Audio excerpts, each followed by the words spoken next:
Chérif, bonsoir. Bonsoir Pape Djibril et bonsoir à tous et bienvenue dans le 20h de TFM.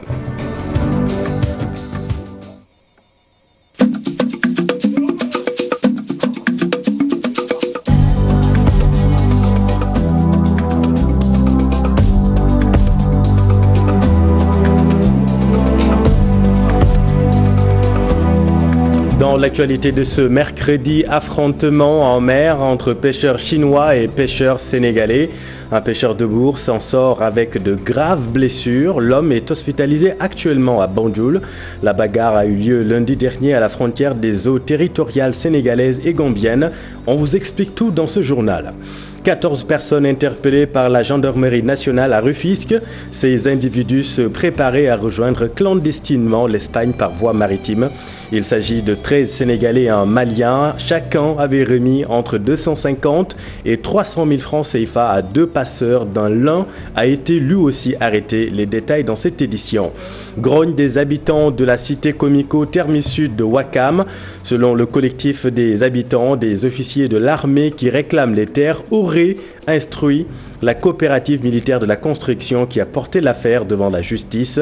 On vous explique tout dans cette édition. Et puis l'actualité de ce mercredi, c'est aussi la saisie record de 2 tonnes 282 kg de chanvre indien. Saisie effectuée par la brigade mobile des douanes de Koungheul sur un camion en provenance du Mali. Les détails dans cette édition.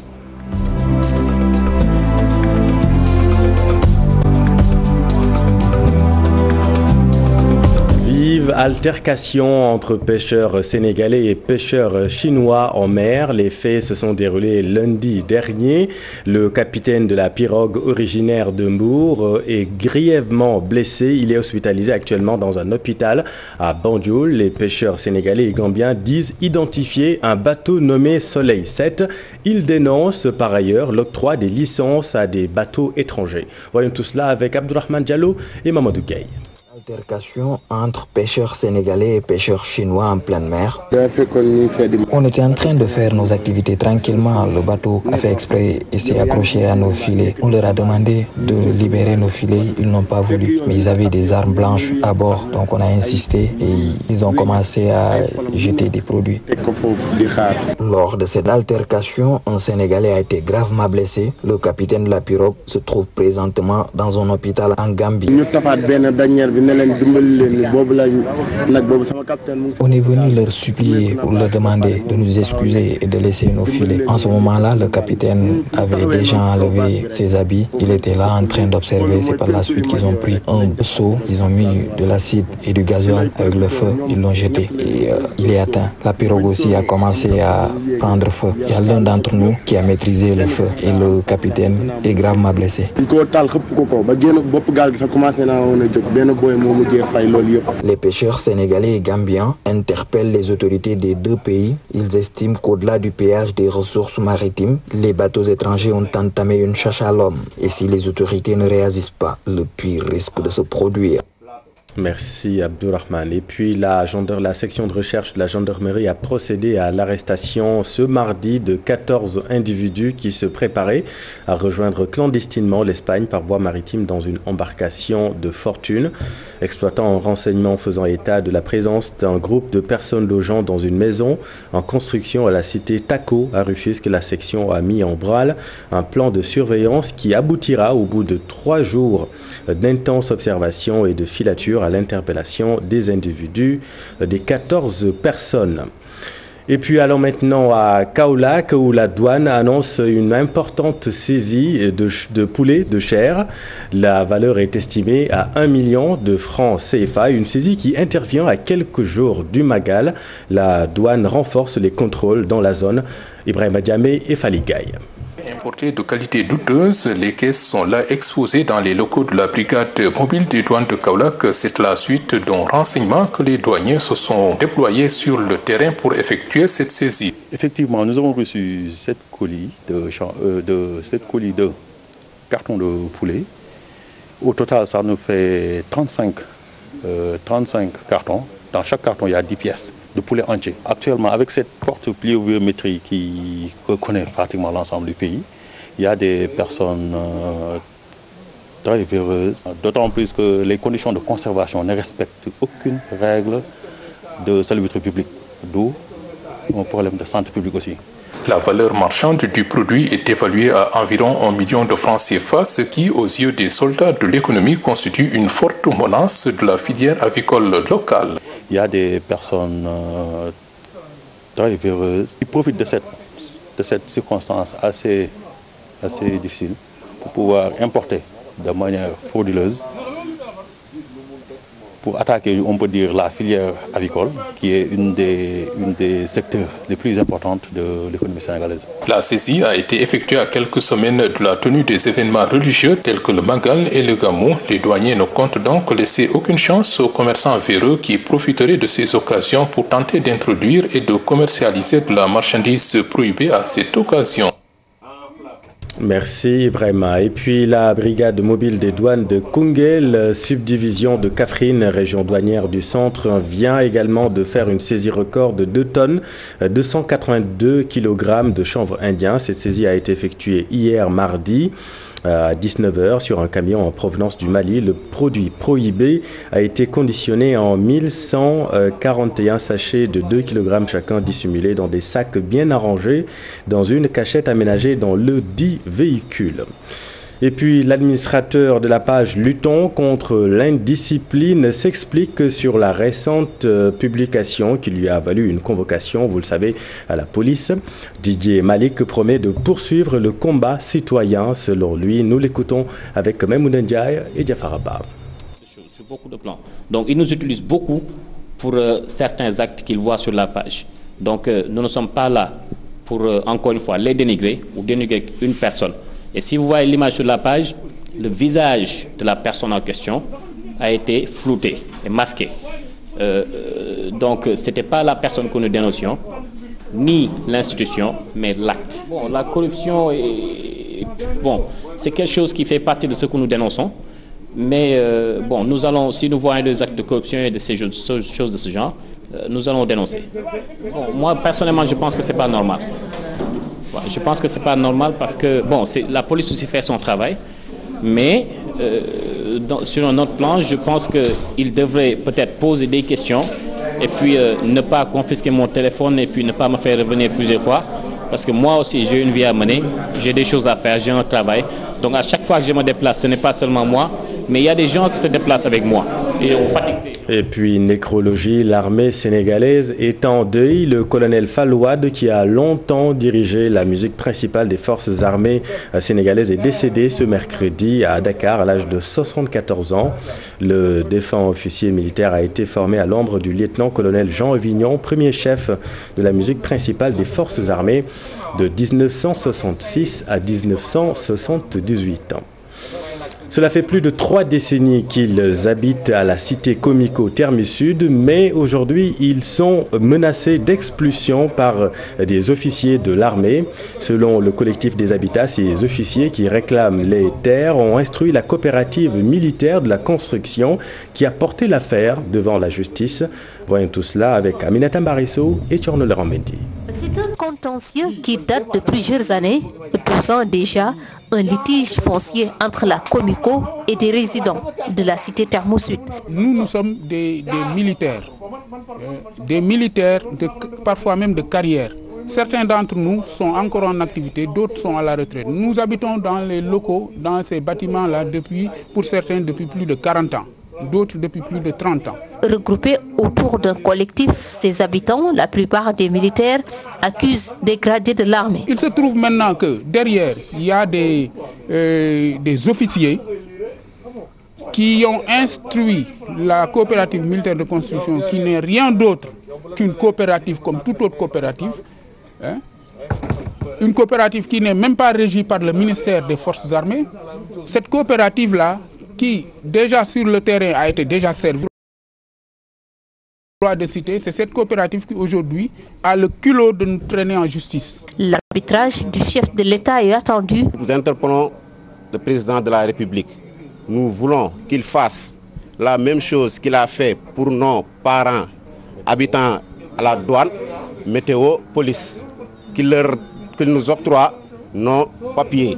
Le dossier pendant devant la justice, les habitants de Terme Sud veulent être édifiés. Pour les habitants de la cité Terme Sud, il n'est pas question de quitter ces lieux, des lieux qu'ils ont occupés des années durant.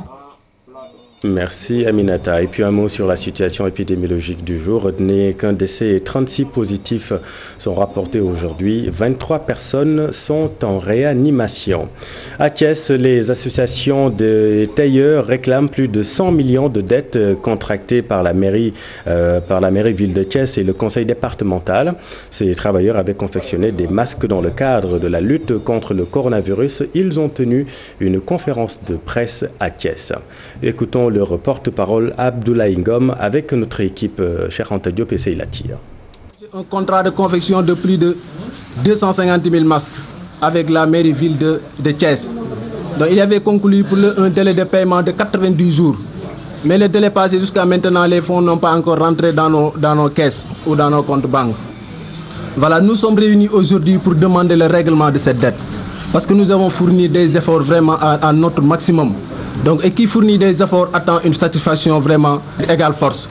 Donc dans ce cas, nous appelons le maire de la ville de Thiès, M. Thalé Sylla, de régler la dette dans les plus brefs délais. C'est un multi armement. Parce qu'au départ, lorsque nous avons livré les masques, donc quand vous suivez les médias, à chaque instant vous voyez le maire de la ville de Thiès Thalé Sylla en train de discuter donc, sur l'importance de ces masques.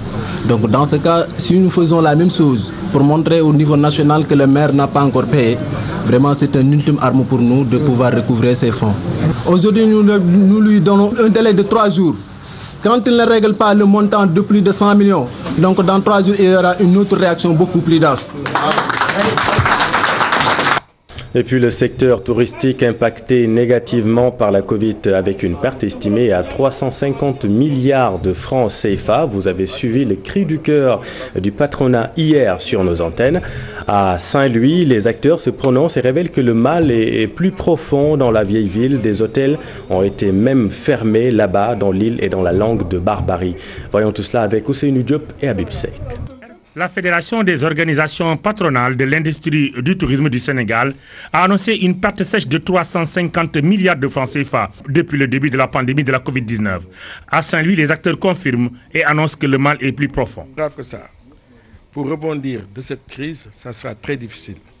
On a eu à surmonter des crises, mais ça c'est une crise. C'est comme disait le président quand il dit que c'est la 3e guerre. Le secteur tourisme bat de l'aile et je dirais même chaos en fait.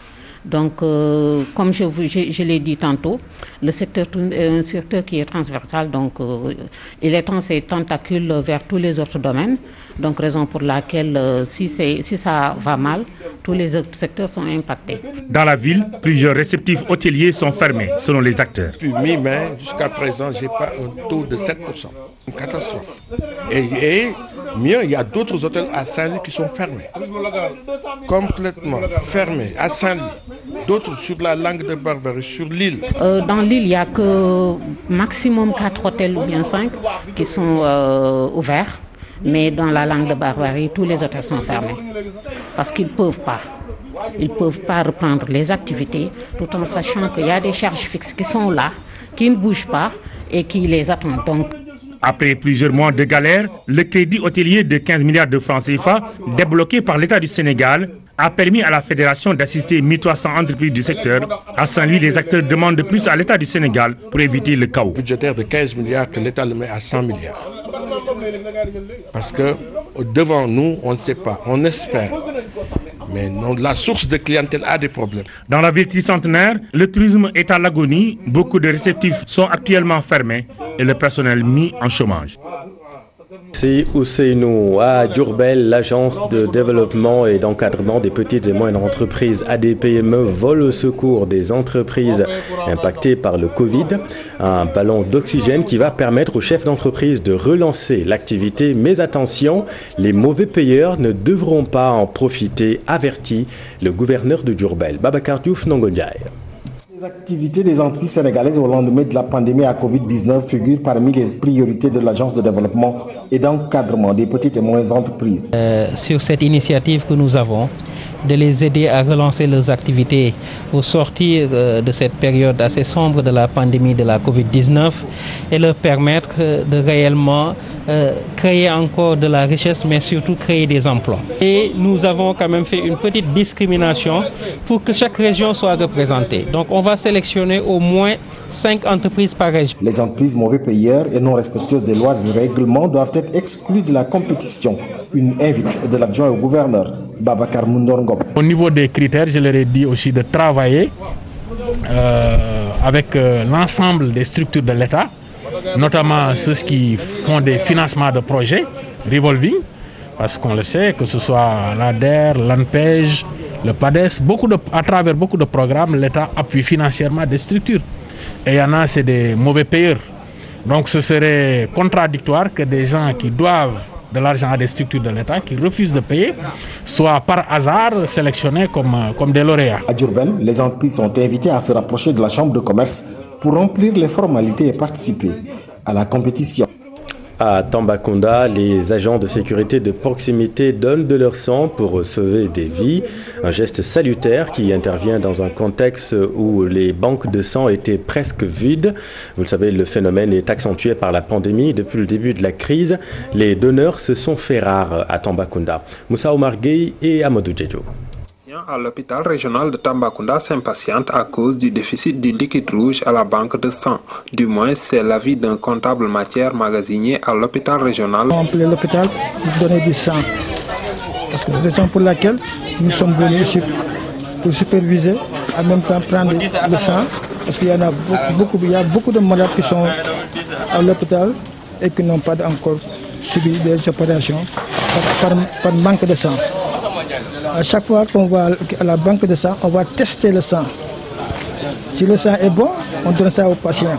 Dans le cas échéant, si la personne est malade, on l'appelle pour lui dire bon, viens, tu as telle et telle maladie, viens te soigner. Pour mieux faire face à cette pénurie, les ASP, agents de sécurité de proximité, ont organisé une journée de don de sang à la préfecture. L'importance de donner du sang, d'abord c'est un acte de solidarité, d'engagement citoyen. Donc donner du sang, c'est sauver des vies. Donc même si donner du sang prend quelques minutes, mais le service rendu est démultiplié par le nombre de vies sauvées. Déjà donc on a atteint les 100 postes, donc notre ambition c'est d'atteindre au moins 200. L'agence d'assistance à la sécurité de proximité, en relation avec le centre de transfusion sanguine, ont jugé nécessaire d'organiser un don de sang au niveau national à travers les unités départementales, dont figure celle de Tambacounda. Avec le contexte Covid-19, les populations fréquentent de moins en moins les structures de santé. Merci beaucoup Moussa Omar. Et puis retour à Dakar, autosuffisance en lait, en viande, problèmes fonciers, alimentation de bétail. Les mots ne manquent pas dans le secteur de l'élevage. Pour résorber ces manquements, le président de la Maison des éleveurs du Sénégal a lancé hier à Diamaguène une coopérative. Voyons tout cela avec Asmali Diop et Salif Sow. Nationale coopérative des éleveurs du Sénégal a pour objectif principal de développer l'élevage dans notre pays. Nous avons ambition de créer un organe qui nous permettra vraiment de travailler et développer économique au sein de notre organisation. C'est la raison pour laquelle notre réflexion a abouti aujourd'hui de créer une société nationale de coopératives qui regroupera tous les éleveurs, beaucoup des éleveurs du Sénégal au sein de notre organisation, Conseil national de la Maison des éleveurs. Le Conseil national de la Maison des éleveurs compte prendre aussi à bras le corps certains manquements tels le foncier, l'alimentation des bétails, la production laitière et de viande. La situation de l'élevage au Sénégal, il y a le problème d'alimentation, mais il y a aussi le problème foncier. Aujourd'hui que les éleveurs doivent prendre leurs responsabilités pour régler beaucoup de problèmes au sein de l'élevage, comme par exemple le problème d'alimentation des bétail, mais aussi voir ce que nous pouvons faire aujourd'hui pour développer les secteurs en matière de commerce de bétail, mais surtout aussi en production du lait et de la viande. Mais dans cette période de crise sanitaire, le monde de l'élevage est durement touché. Dans tout le monde, il y avait des problèmes. Regardez le Covid-19 qui nous surprit cette année. il y avait des difficultés. Voilà, c'est ça qui nous montrait que le problème est là, mais aussi nous devrons rechercher toujours les solutions. La réorganisation du secteur de l'élevage s'impose selon les éleveurs car il n'y a ni autosuffisance en lait ni en viande au Sénégal. Merci Salif. Les artisans du Sénégal se sont donné rendez-vous à Ngaye Mékhé pour échanger sur les problèmes du secteur. Selon eux, l'État doit tout faire pour booster ce secteur porteur. Durant cette rencontre, ils ont regretté en même temps la non-célébration de la journée de l'artisanat depuis 2014. Cheikh Anta Diop, c'est la tire. Ngaye Mékhé a été choisi par ses artisans pour donner un nouveau départ à l'artisanat. Il y a beaucoup de choses qui manquent au niveau du secteur. On s'est réunis aujourd'hui à Ngaye pour réfléchir comment mettre en place une organisation forte pour l'intérêt des artisans et pour aussi avoir une autre vision pour le développement de l'artisanat. Ces artisans ont étalé tous les maux dont souffre l'artisanat et la réforme est un des principaux facteurs qui bloquent le fonctionnement du secteur. Si on prend le parti de se réunir à Ngaye pour un nouveau départ, c'est parce qu'effectivement qu'il y a des problèmes qui ne sont pas encore résolus. D'abord, il faudrait une meilleure prise en compte des besoins des artisans du Sénégal. Il faut jeter un regard neuf aux hommes et aux femmes de métier que nous sommes. Quel est le problème des artisans? La mise en œuvre justement de ces volontés politiques de l'État. Toutefois, il déplore le mutisme des autorités par rapport à l'organisation de la journée de l'artisanat. Illustration, le président avait dit le 22 décembre 2014 ici à Ngaye que cette journée va être perpétuée chaque année. Depuis 2014, rien n'est fait. Ils ont profité de cette rencontre de Ngaye pour demander à l'État d'organiser rapidement des assises de l'artisanat pour trouver des solutions. Samedi prochain, nous serons le 26 septembre et le Sénégal va commémorer un triste événement. Il s'agit bien sûr du naufrage du bateau le Joola. 18 ans déjà, les pupilles de la nation s'organisent pour ne plus dépendre de l'État. C'est dans ce cadre qu'ils ont organisé à Ziguinchor une session de formation en montage et gestion de projet. Nous aurons leur porte-parole Alassane Diallo dans nos prochaines éditions et puis nous reviendrons bien évidemment sur cet événement. Le CORED a procédé ce matin à l'installation du nouveau bureau composant le tribunal des pairs. 12 membres sont désignés pour prendre en compte toutes les préoccupations des professionnels des médias. Désormais, le CORED veille sur tous les médias afin d'éviter certains dérapages notés dans le secteur. Mamadou Fall et Mohamed Tchèque. Le tribunal des pairs de la presse sénégalaise est renforcé pour prendre davantage les préoccupations des professionnels des médias. De 10, il est passé à 12 membres. La grande nouveauté avec ce nouveau tribunal, c'est que nous sommes montés à 12, nous sommes partis de 10 membres et nous sommes allés jusqu'à 12. C'est faire en sorte que vraiment cette profession-là soit une profession respectable et respectée. Nous savons qu'il y a des problèmes en notre sein, mais ces problèmes-là, nous voulons les gérer en interne. Et nous savons que nous pouvons les gérer en interne. Plus d'une vingtaine de plaintes déposées et les 15 étudiées par l'ancien bureau. Nous aurions voulu peut-être avoir davantage de plaintes et pouvoir instruire toutes ces plaintes-là et publier des avis. Nous n'avons pu publier que 12 avis sur les 15 qui ont été effectivement instruites, sur la vingtaine de plaintes reçues. Mais je pense qu'il y a de l'espoir parce que le ministre de tutelle, Abdoulaye Diop, promet l'accompagnement de l'État. L'instance de sanction pour tout journaliste est à encourager afin que le milieu soit assaini. L'objectif étant d'assainir les professions de journalistes et techniciens des médias et mettre en avant la formation, de renforcer les entreprises de presse avec la mise en place d'un fonds et d'améliorer les conditions de vie et de travail des journalistes. Le tribunal des pairs va faciliter le travail au CNRA, selon le président Babacar Diagne. Jusqu'ici, c'était des collaborations ponctuelles dans les périodes de pré-campagne ou de campagne électorale. Mais désormais, nous allons en faire une collaboration permanente pour le bien du secteur de la presse en général. Désormais, tous les médias seront surveillés afin d'éviter certains dérapages dans le secteur de la presse. Le CORED sera assisté par les autres organismes des médias pour mener à bien sa mission. Merci Mamadou. Elle peut être considérée comme la vedette du baccalauréat 2020. Aïssatou Diallo, c'est son nom. Son histoire a fait le tour du web. Candidate en série L1, femme au foyer, elle est sortie première de son centre et cela après avoir donné, tenez-vous bien, naissance à une fille au deuxième jour des épreuves. Une belle histoire racontée par Aminata Marisso. Journée de retrouvailles entre Aïssatou, sa camarade de classe Khadi et ses encadreurs. Aïssatou Diallo, une des révélations du baccalauréat 2020. J'ai accouché le deuxième jour du baccalauréat. C'était le 3, on avait commencé les épreuves le 2 septembre et j'ai accouché le 3. Et j'ai pu continuer le 4, c'était le dernier jour. J'ai pu aller continuer les épreuves et alhamdoulilah, j'ai pu obtenir mon bac avec la mention et j'étais aussi la première du centre. Admise avec la mention assez bien au jury 1108, Aïssatou Diallo nous relate les circonstances dans lesquelles elle a passé ses épreuves du premier tour. Bon, les douleurs n'étaient pas intensives, donc je pouvais gérer. Je me suis rendue à l'école le matin, j'ai fait les épreuves de français. Après, je suis revenue à la maison, j'ai resté un peu. Le soir, j'ai retourné à l'école pour faire les épreuves de mathématiques. C'est après les épreuves de mathématiques, après que je suis rentrée à la maison, que les douleurs se sont intensifiées. Après, je me suis rendue à l'hôpital où j'ai accouché à 17h40, alors que j'ai terminé les épreuves de mathématiques à 16h.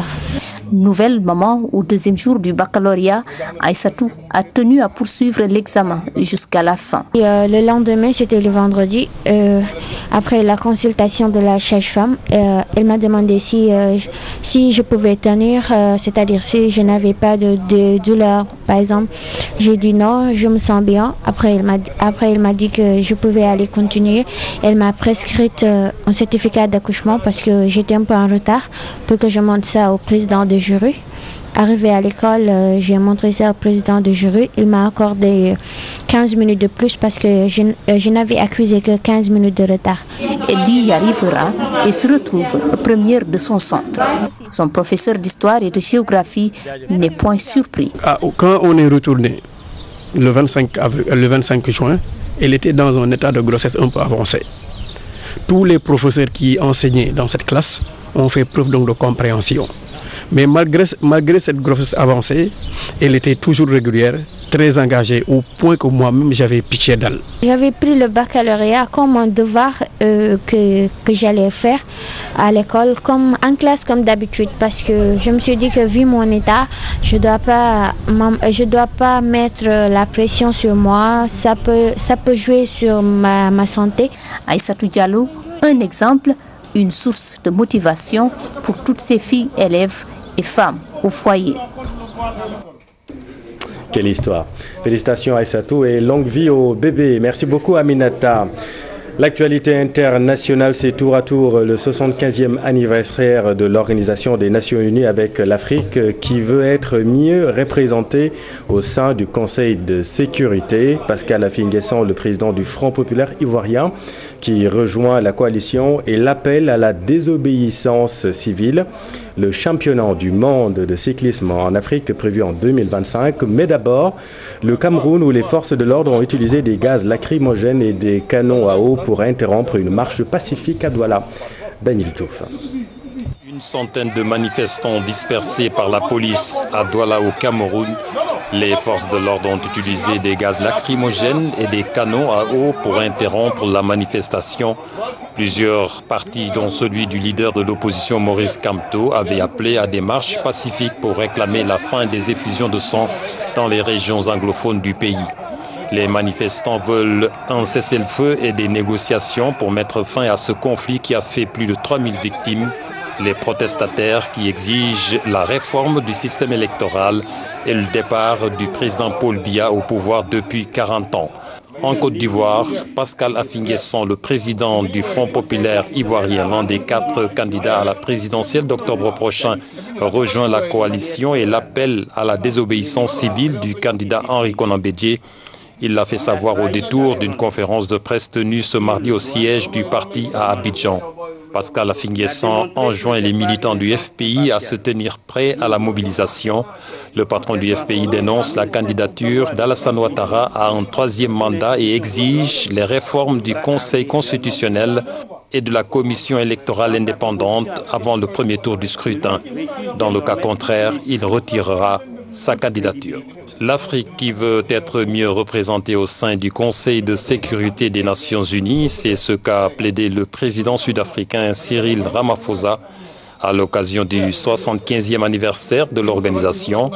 Le président sud-africain qui assure actuellement la présidence tournante de l'Union africaine a milité pour un Conseil de sécurité réformé et inclusif pour résoudre certains problèmes. Le président en exercice de l'Union africaine souhaite que cette question soit abordée d'urgence lors des négociations intergouvernementales. Le chef d'État sud-africain qui a par ailleurs appelé à opérer une action rapide contre le racisme, rappelant l'ampleur du mouvement Black Lives Matter. Enfin, un championnat du monde de cyclisme prévu en 2025 en Afrique. 2 villes sont en lice pour accueillir cette grand-messe du cyclisme mondial. Tanger au Maroc, Kigali au Rwanda. C'est ce qu'a annoncé l'Union cycliste internationale lors de la présentation du championnat du monde de 2021 à Louvain en Belgique. La décision ne tombera toutefois qu'en 2021, l'instance suprême du cyclisme n'ayant pas été en mesure de visiter les 2 sites en raison de la pandémie de coronavirus. Rendez-vous est donc pris pour l'année prochaine pour désigner la ville hôte de ce championnat du monde de cyclisme, une première sur le continent africain. Merci Daniel. Et puis un mot de sport. Un rigoureux régime de test de Covid-19 attend les participants aux Jeux Olympiques Tokyo 2020 d'après les mesures prises par les organisateurs ce mercredi. Et puis Frank de Boer nommé sélectionneur de l'équipe nationale de football des Pays-Bas. Manuel Neuer, Robert Lewandowski et Kevin De Bruyne, les 3 nominés pour le titre de meilleur joueur de la saison de l'UEFA. Le round-up de l'Actu Sport avec Cher Sadi Boudjara. Pour le titre de meilleur entraîneur, 3 Allemands sont en lutte. Hans Flick du Bayern Munich, Jürgen Klopp de Liverpool et Julian Nagelsmann de Leipzig. Les prix seront remis le 1er octobre lors du tirage au sort des poules de la Ligue des Champions. La Super Coupe d'Europe, c'est ce jeudi à Budapest, en Hongrie. À l'affiche, le Bayern Munich face au FC Séville, vainqueur de l'Europa League, avec le retour des supporters en tribune. Une première pour un match européen depuis le mois de février. Toutefois, l'UEFA risque de ne pas voir les 20 000 supporters attendus. La pandémie de Covid-19 a dissuadé de nombreux supporters d'aller en Hongrie, un pays classé zone à risque par beaucoup d'États européens. À 1 an des Jeux Olympiques Tokyo 2021, les organisateurs envisagent des tests Covid-19 répétés et des contrôles stricts des déplacements des participants. Les sportifs pourraient être contraints à un test avant leur arrivée, un autre à leur arrivée, et plusieurs durant leur présence à Tokyo. Les encadrements et les personnes en contact des sportifs seront aussi soumis à ce régime. La fiabilité des tests est un grand défi aussi pour le comité d'organisation des Jeux Olympiques Tokyo 2021. En attendant, Frank de Boer est nommé sélectionneur de l'équipe nationale de football des Pays-Bas. L'ancien international âgé maintenant de 50 ans va diriger les Oranges jusqu'à la fin de la Coupe du Monde 2022. Sur le marché des transferts, l'attaquant sénégalais de 27 ans Moussa Konaté intéresse Strasbourg en Ligue 1 en France. Moussa Konaté a encore 1 an de contrat à Amiens, son club actuel. L'FC Barcelone, qui a perdu son latéral droit Nelson Semedo parti à Wolverhampton, songe à le remplacer par l'Américain de l'Ajax Amsterdam, Serginho Dest. Une offre de 25 millions d'euros, bonus compris, est même déjà transmise. Le club catalan est en passe de perdre aussi Luis Suarez. L'attaquant uruguayen a fait ses adieux à ses coéquipiers. Il va rejoindre probablement libre l'Atlético Madrid après 6 saisons, 13 titres glanés et 198 buts marqués. Merci, cher Sadibou. Voilà, c'est la fin de cette édition. Merci.